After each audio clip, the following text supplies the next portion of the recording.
All right, we're recording. All right, Sebastien Corriveau, is that correct? Yeah, it's a well. My name on the ballot is Corrino, Corrino, but right? yeah, but my real last name is Corriveau. Corriveau. Yeah, Very good. Very good. I have to work on my bilingualism, I guess, if I'm ever going to be prime minister. You're yeah. very good at English. I'm very bad at French. So, Thank you. um, yeah. Well, I appreciate you coming on. We met, I think, about 2 weeks ago. Now we did an excluded parties debate. I don't know Yeah. about you, Sebastian, but that wasn't exactly what I was expecting. Was that what you were expecting when you showed up? Well, yeah. It was good that someone organized an excluded leaders debate because there's 15 political parties that their leader was excluded from the debate, which Right. it means that there's 21 political parties registered in Election Canada. But obviously, we were only three people, and the guy who organized it is also the leader of a party. So I think this is a problem. But anyhow, and the technical was not very good. So I think the image, neither the sound was very good. But that was like a first experience. I think we can Yeah. do that again next election, and hopefully maybe in a more central place because Halifax was very far away. So some leaders didn't came only because it was far away. Yeah, well, So I mean, I flew across the country to go to this thing. For some yeah, reason, I was looking at the email chain and I had this idea that Noam Chomsky was going to be moderating. I went back and I read the emails wrong. Apparently, there was someone else trying to organize an excluded leaders debate with yes, Noam Chomsky moderating, and I thought, well, I have to be in that. But maybe you're right. I think for the next election, the beautiful thing for small parties now is that we don't necessarily need mainstream media. We have social media, we have the internet, we can do our own broadcasts like we're doing right now, and exactly. we can have a much more entertaining and enjoyable debate than the debacle I think we saw on mainstream media, which was pretty. I don't know, pretty pathetic and predictable and boring, you know? Yeah. We Yeah. have to say it's easier than in the 60s or the 70s where the small parties could be totally ignored or not even nobody would know about them, because Yeah. of the internet, like you said. And yes, this election was kind of a little bit of boring. I agree with that. Yeah. It's definitely become more about tribalism and less about ideas, it seems, in politics. But I want to talk a little bit about the Rhinoceros Party. Hmm. Yeah, you have been the leader since 2014, is that right? Yeah, December of 2014. So you've been the leader just a little About 5 years, a about little 5 years, less. so about as long Yeah. as I've been the leader of the Libertarian Party of Canada. And Yeah. tell me a little bit about the Rhinoceros Party. What got you? What does it stand for? What attracted you to it? How'd you end up as leader? Yeah, so the Rhino Party exists since 1963, which means it's 55 years old. But we took a break of 13 years between 93 and 2006. And when the party restarted in 2006, I was a candidate in Sherbrooke, a small city in Quebec, in 2008. And at some point, the leader of the party at that time, François Gault, which was holding the party together in the 80s also, well, he just decided he wanted to give the party away to another younger branch of the party. So I took the leadership in 2014 after a race, kind of weird race, but anyway, I won the race because I was the only one to run. So I just walked, yeah, actually. I didn't run. Nice. And so, yeah, I always believed that Canada or anywhere like people in the world in general could deserve to have a more equal place in this world. And I'm not talking about communist equal where everybody has the same thing, but I mean to have like the chance to go to university or to be able to go to grocery store and buy cheese. This Right. is something. So I guess I could have been in any other party, most of them. I could have been in the Bloc Québécois or the NDP or whatever. And but very young, I understood that these political parties were kind of a pyramid with a hierarchy, and that you have to climb the stairs of that thing. And so, and I think it's wrong, you know? Right. So the MP should be only accountable for its own constituents, and it should not be a representative of the party inside the riding, which is the case right now. Right. So maybe that's one of the reasons why I choose Rhino and go with some jokes, but intelligent jokes and funny jokes, funny premises, I should say, to make the people stay aware of Canadian politics. And Yeah. it's a very interesting vehicle for doing that. Well, yeah, and one of the things I've noticed, and maybe correct me if I'm wrong, maybe I have the wrong perception of the Rhino Party, but it reminds me of, you know, like the Onion or the Beaverton, or, you know, one of these satirical media outlets that pokes fun at what's going on, but also kind of makes a point in doing so, right? And Yeah. From my perspective, the beautiful thing about what you guys do is you kind of reveal the hypocrisy and the lunacy of of politics. You take the veneer off of it and kind of show that it's just ridiculous. We're all humans. We're all flesh and blood. These politicians and political parties, they're like Soylent Green. They're just humans. You know, they aren't. We put them on pedestals, and you're right. Politics has become all about a cult of personality. You're voting for the leader of a party more than you're voting for your member of parliament or who's going to represent you the best. And we elevate these leaders up on these pedestals, and we revere them, and then we fight for them. You know, I've never really had anyone fight for me. I don't know about you. I've never had. I've never been put on a pedestal. I think I continually knock the pedestal out from under my own feet. Maybe I should stand on it for a while, but I agree. Yeah. There's a lot to say in that subject. I don't know if that's where you want to go, but absolutely, yeah. Please feel free to carry on, riff on what I've just an example. I see often a young MP that's full of great ideas, and I even know an MP in Quebec City, and he was elected in 2015 for the Liberals. He's exactly my age because we went to the same high school. And so this young MP was like very happy, just got elected, 29 years old, 2015, Liberal MP. And he really thought that Justin was about to do to change the voting system to remove the first past the poll voting system. And he was very happy about it. So he organized consultation in riding. He talked about it to the people. And when Justin threw it away in 2016, well, I don't know how we felt at that moment because I did not met him there. But I know that after that, he totally changed his mind, you know? Right. He says, oh, we could not do it. And he's just repeating the party line. And I'm very sad about it because I'm pretty sure, which I have no proof, but I'm pretty sure that this young MP, he was probably deceived and sad that it never happened. Yes. And he decided that he probably had two choices. Either he shut his mouth and continue in the party because this guy can go really far. He's a very brilliant guy and young. Or he could have just thrown away the Liberal Party and decided to go as independent or to change party, right? Which it did not do. So I think this is a problem. It's not normal that this young person with good belief had to shut his mouth in order to what? To climb the hierarchy of the Liberal Party.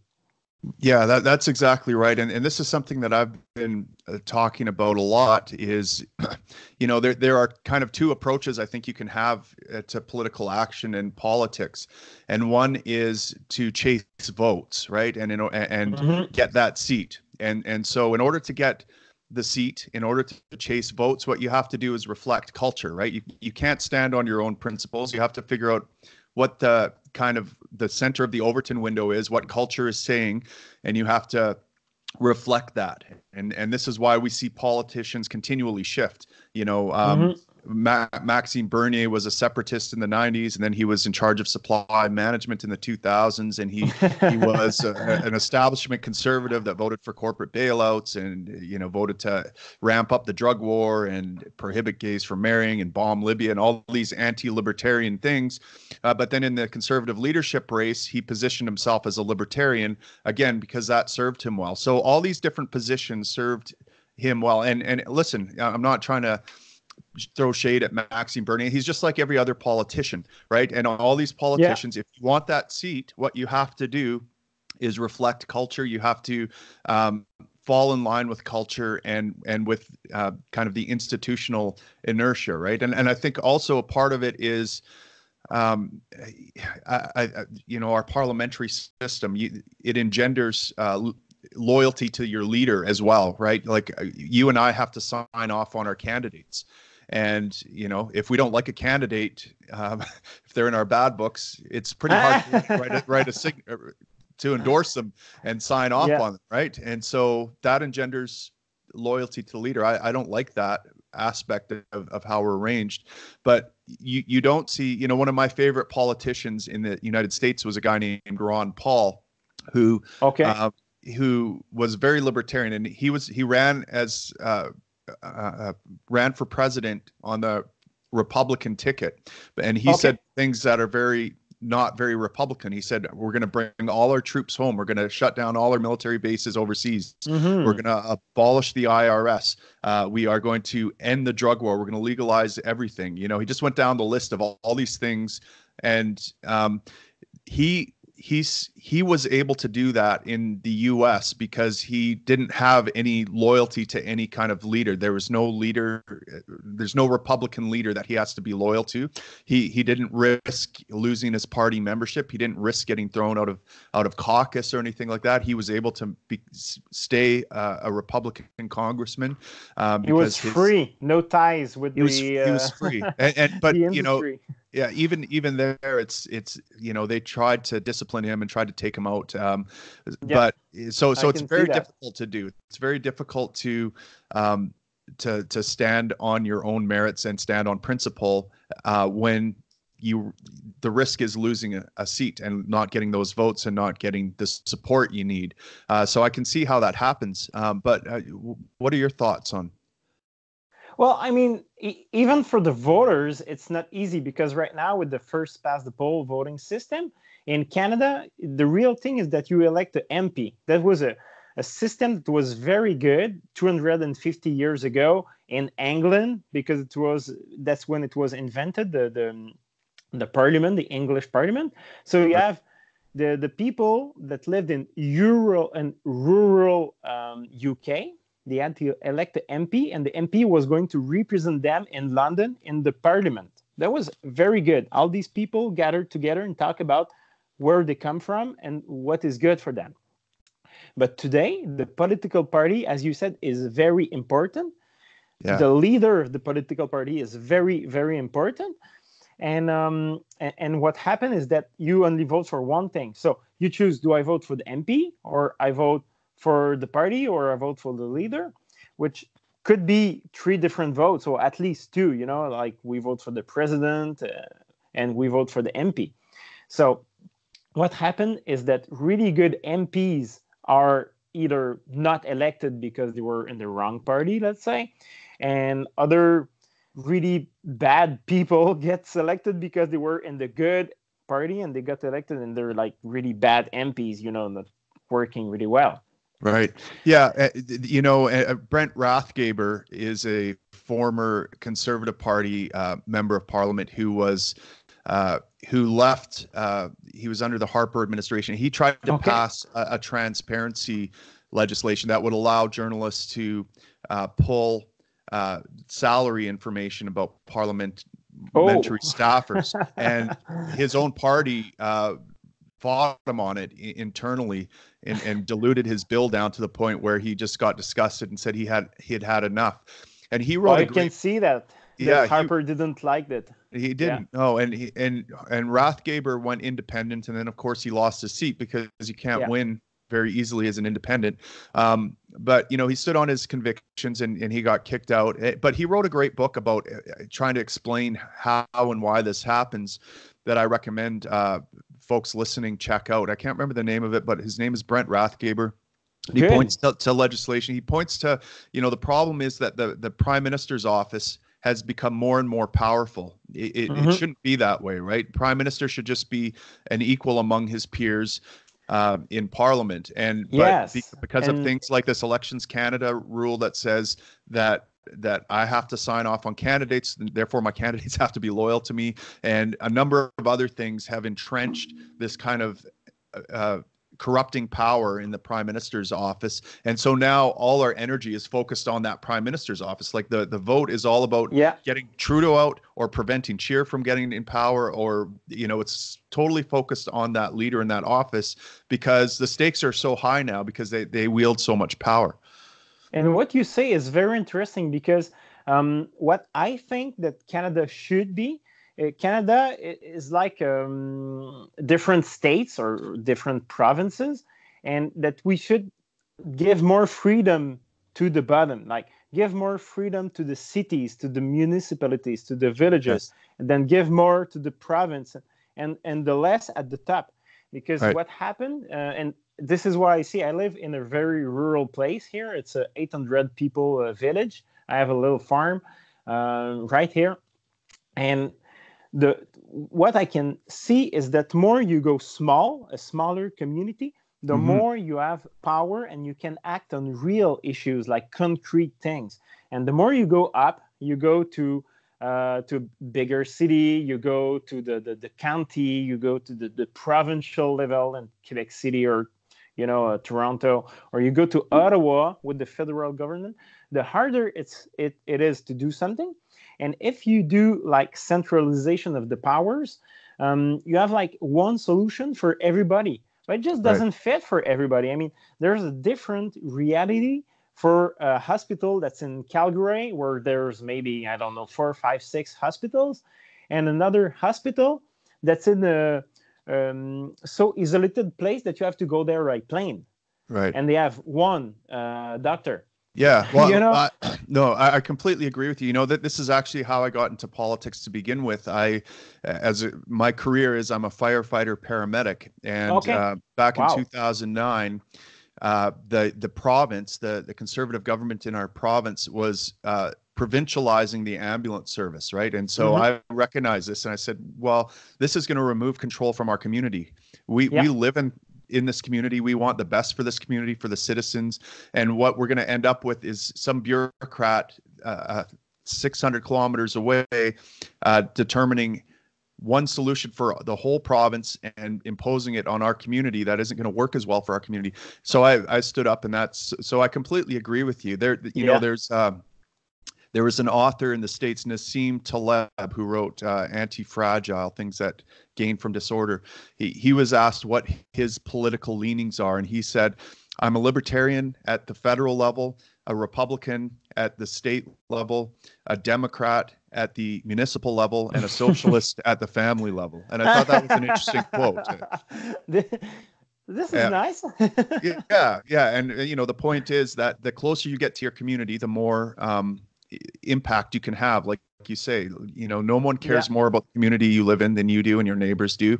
And you shouldn't ask the federal government to try to support your community. You're asking for corruption. You're asking for a poor solution. You're asking to have money removed from your community to go to Ottawa, only to come back to your community in the form of some weak program that isn't going to even serve your community's needs. And that money, from my perspective, would be better off staying in that community where it can be used in the community by the local government to figure those issues out, because they're complex problems. And one solution, one size isn't going to fit all, for sure. But exactly. I wanted to switch gears a little bit and talk, because I thought you were hilarious at the debate that we had. I loved your platform. In fact, your climate change platform could have almost been the libertarian platform. I know you were being kind of sarcastic and satirical with it, but it was kind of music to my ears in a lot of ways. But talk a little bit about your platform, about some of the messages you put out there when you're campaigning. Yeah, I mean, sometimes we can say we're a little bit crazy, but I went to Montreal and I announced that we will write the Weather Network's presenters. So we will have only sun on Sundays and less snow in the winter. And what I say sometimes is that it's like I've been to personal growth classes, and they tell you that it's always about the attitude and not the facts. It's the how you receive the things that is important. So I was like, well, if the Weather Network presenters tell you it's going to be sunny, maybe you will have a better day than if they tell you it's going to rain, So why not? There you go. I love it. Love it. And I saw your economic platform. You were going to create 33 million new jobs. I think every Canadian's going to have 2 jobs. 2 jobs for every Canadian. We're going to create jobs. Love it. Love it. Now, one thing that confused me was at the debate, your climate action plan was to drill, baby, drill. And, we want to warm up this planet and we want to have beachfront property on all 3 oceans in Canada. Exactly. But on your website, you have another one which is that you want to move the brake pedal on all vehicles to the passenger seat to encourage carpooling. Because obviously, if you don't have a passenger, you won't be able to stop your vehicle. So exactly. So one of them is tackling carbon emissions. The other one's kind of promoting it. But I love the satire there. Tell me some of your other platforms. Didn't you used to have one where you were going to swap the Great Lakes and the Rocky Mountains so that Ontarians and Albertans can enjoy get equal share of the natural wonders? Yeah, it looks like that. That was from the 80s. Oh, so we obviously did not get elected. But when there was the economic crisis of 1980, we thought to have a big chain of workers from the Rockies to the Great Lakes, and that they could move the Rockies inside the Great Lakes to make Canada a more equal country. Oh, I got you. It was to level everything out, right? And for Albertans, it was that you could have the beautiful sunset on the Pacific also. Oh, yeah. Yeah. Yeah. So when I bring up to people that I met you in the Rhinoceros Party, that was one of the platforms that they remember. I guess it stood out for them I guess it's from the 80s, like you said. Yeah. Okay. So things. Yeah. So tell me about, how many candidates are you running this time, Sebastien? We're running 40 candidates in 6 provinces. Wow. That's awesome. I'm happy about it. I was expecting a little bit more, but we had the trouble to organize ourselves. It's very hard to give some support to all the candidates that were going out for signatures, because we had more than 80 people that went out to gather their signatures to be on the ballot, but several of them failed to complete the process. But that's okay. I mean, we were just starting with a kind of new organization, and it's not easy to organize ourselves as a small party. I don't know about you, but we have no money.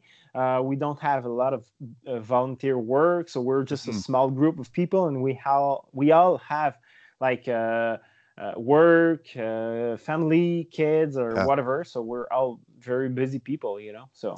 Yeah, it is difficult. We're only running, I think, 24 candidates this election. Last election we ran, I think, 74, 75. Yeah. And we actually had close to 200 candidates or people express interest. And, again, it was organization, right? It was really the back end of the party. And because we're all volunteers, and people are very passionate, right? And we lost a key organizer, vice president, and he took a lot of the data with him, and we didn't have access to get a hold of a lot of those people. So we ended up, it was still a good showing. It was our best showing ever. And of course, this year, the People's Party, Maxime Bernier, took a big hit out of us. And, it's difficult to compete with that level of organization where you have millions of dollars coming in fundraising, and you have professional staff and, people, it's difficult to get volunteers to organize and to get work done that needs to get done. So Oh, it yeah. is difficult. So I definitely feel your pain there. Speaking of some of what's going on in the news right now, you have I saw on Twitter yesterday that you were coming out. There looked like there was some accusations being thrown at you from Maxime Yeah, Bernier, and I can tell you. Well, Maxime Bernier in the press conference, he asked the question: does the Warren consultant were behind the idea of having another Maxime Bernier in my own writing? And he asked the right, question, who's behind that thing? And it's very simple. I'm the only brain behind that story. I'm sorry, Maxime, I did it. And actually, it's not a very new idea. The Liberals did it in the 60s against René Lévesque, who right, later became a premier of Quebec. The Rhino party did it in 1988 against a Liberal Party leader, which mm. was John Turner. So we did that in Vancouver Quadra in Oh wow, 1988. And I was looking for years, I've been looking at some interesting names. right, So I've had some calls with some people. I will not say the name, but I mean very popular name and people that didn't want it to run. And right, Maxime Bernier is a very common name. So sure. it was very easy to write to several Maxime Bernier. I wrote to more than 70 Maxime Bernier on Facebook, and only That's three or amazing. four of them answered me, you know? Right. So, Well, I mean, it was not, I yeah, have to say that is a great work ethic, great, great. thank you. Yeah, I mean that's amazing. I've been saying for the last few years that I want to find Justin Trudeau to run against Trudeau on the Libertarian Mm-hmm. Party ticket for the same reason, because one of the problems we face is that anytime you go to the door and say, "Here, I'm with the Libertarian Party," the people say, "Oh, we're not liberal, sorry." So we Oh, have a oh, problem that's funny. differentiating ourselves from the liberals, right? We're very not like the Liberal Party. So I thought, well, one way to highlight how we're different is to run a Justin Trudeau against Justin Trudeau in his riding, and our names are similar, but obviously there's a big difference. And